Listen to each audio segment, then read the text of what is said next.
আমার কাতলা রান্না কিন্তু কমপ্লিট হয়ে গেছে। তো আমি এখন এই চিংড়ি মাছগুলো বসায় দিব।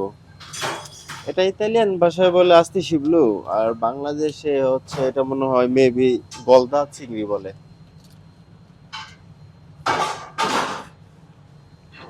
ওকে, তো আমার মাছগুলো বসানো হয়ে গেছে, এখন হচ্ছে আমি উপরে তেল দিয়ে দিব।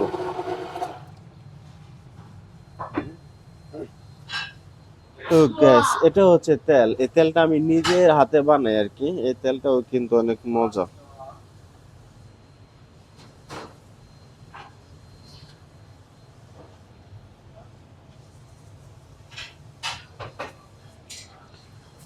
এটা হচ্ছে চিপোলা রোসো, লাল পেঁয়াজ। এই লাল পেঁয়াজ তো আর আমি দিয়ে দিব। এটা আর এটা হচ্ছে বাজিলিক, এই পাতাগুলো এখানে বসায় দিব।